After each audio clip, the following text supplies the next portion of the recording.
Condolences to the Reagan family are coming in from former presidents, first ladies, and of course the White House. A statement from President Barack Obama and First Lady Michelle Obama reads in quote, part of that quote, "We remain grateful for Nancy Reagan's life, thankful for her guidance, and prayerful that she and her beloved husband are together again."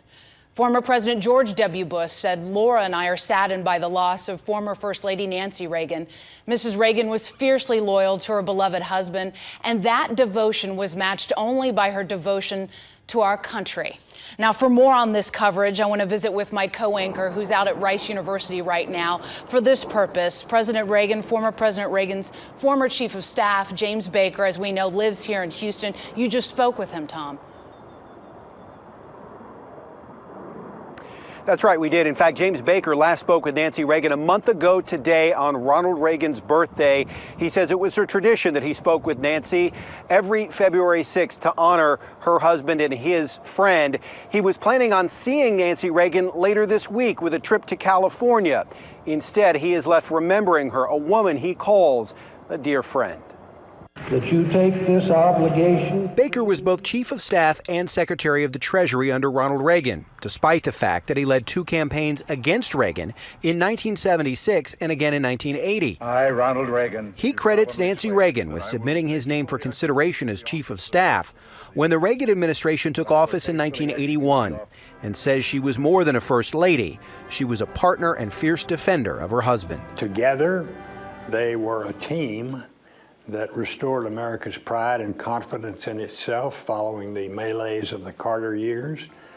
And not only restored America's pride and confidence in itself, but also reinvigorated our leadership position in world affairs.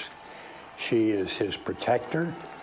She's probably his closest advisor, and has been his constant protector through the years. I asked Secretary Baker if Ronald Reagan would have been the president he turned out to be had it not been for Nancy. You'll hear his answer tonight on Eyewitness News at 10. Good evening, Natasha. We are at the Baker Institute at Rice University. The institute is named after James Baker, who served 3 presidents, including Ronald Reagan. He called Nancy Reagan a close friend and was planning to visit her in California this week after having last spoken with her a month ago on what would have been Ronald Reagan's 105th birthday. Well, James Baker served as both chief of staff and secretary of the Treasury under Ronald Reagan.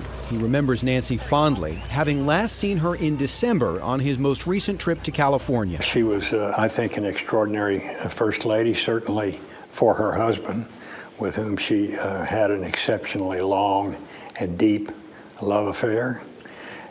He was the love of her life. She was the love of his life. Constitution of the United States. He said Nancy and Ronald Reagan were partners. She was his closest confidant and most trusted advisor before, during, and after their years in the White House. She had a very finely tuned sense of politics and of particularly communication strategy and things like that.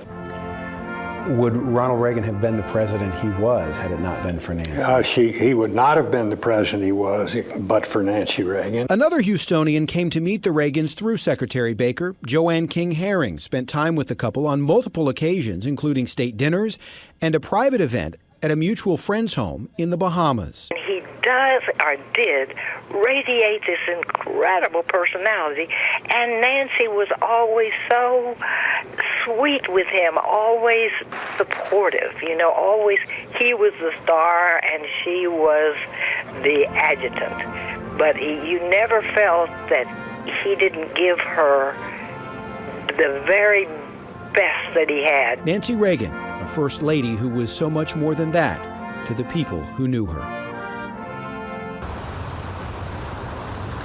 And Secretary Baker actually credits Nancy Reagan for getting him the job in the Reagan administration in 1981.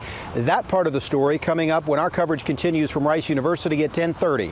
Reporting live for now, Tom Abrams, 13 Eyewitness News. Natasha?